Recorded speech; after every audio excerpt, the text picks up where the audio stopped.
want to first thank Cash Feed and the Hoopoo team for hosting Pechakucha and for taking a gamble on putting me as the first speaker.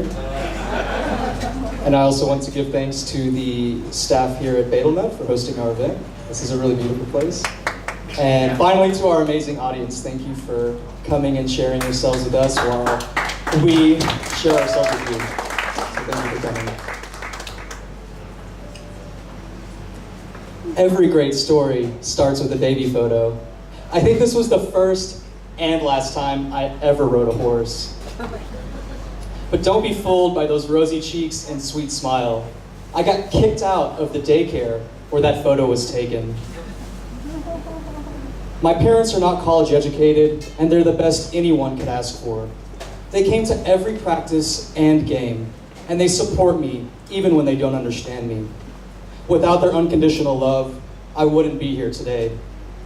I come from a city where few people leave. We had more than our fair share of unplanned pregnancies, felonies, and even a few high-profile murders.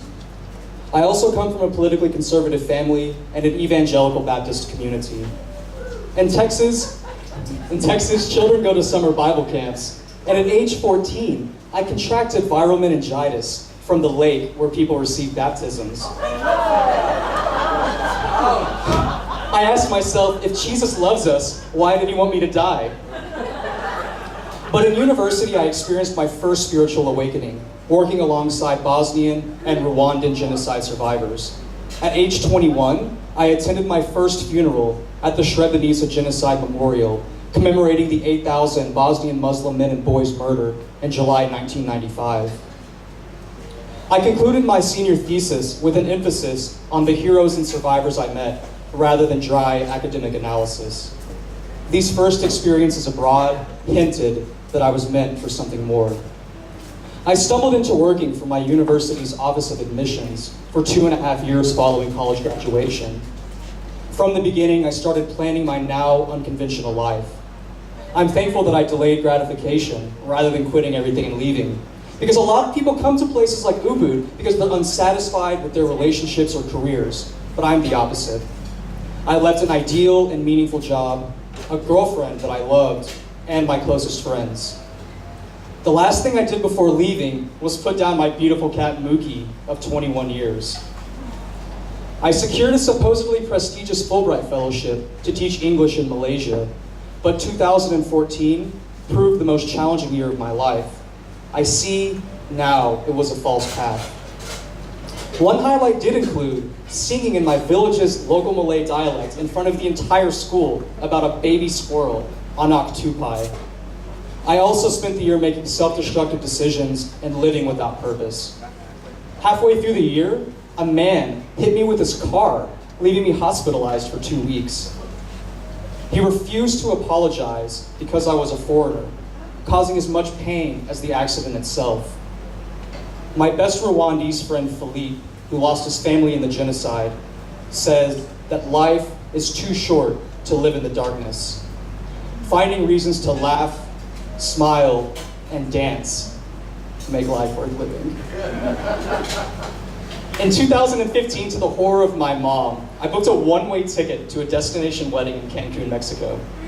After a month partying in American spring break, I went to Guatemala, where I launched my company, Tech Submissions, by Googling, how do I start a business?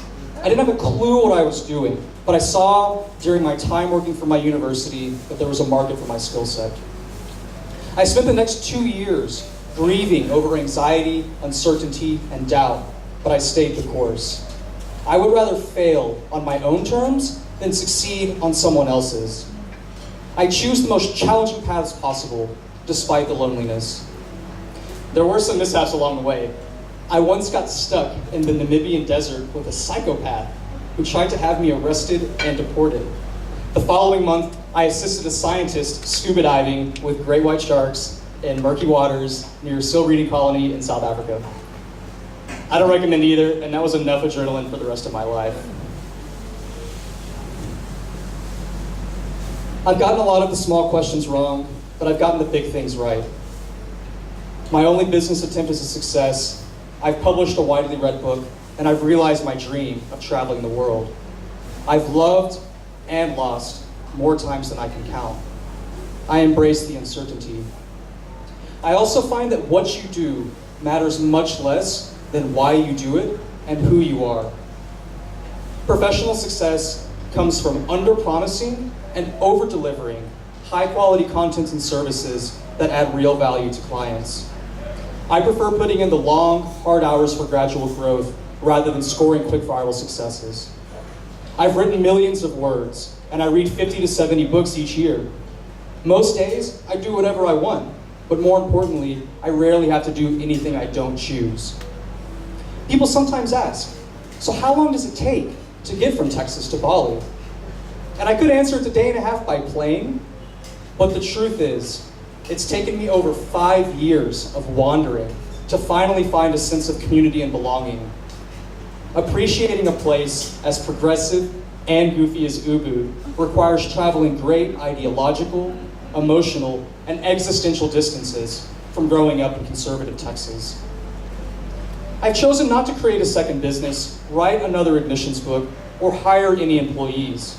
I also have no interest in visiting every country in the world. Growth, to me, involves inner explorations for truth, self-acceptance, and love. I'm thankful that I can share myself with you this evening without any agenda or service to pitch. I've never had a lifestyle blog, and there's little overlap between my professional and personal lives. I spend my days practicing yoga and meditation. I love dancing and building relationships with others who have the courage to follow their own path. My friends sometimes say, Kevin, you're living the dream. And I answer, it is true, I'm living my dream, but it isn't the way. German philosopher Friedrich Nietzsche warns that there is no one true correct path. He challenges, this is my way, where is yours? I'm following my way, my dream. And I ask you this evening, where is your way, your dream? Namaste.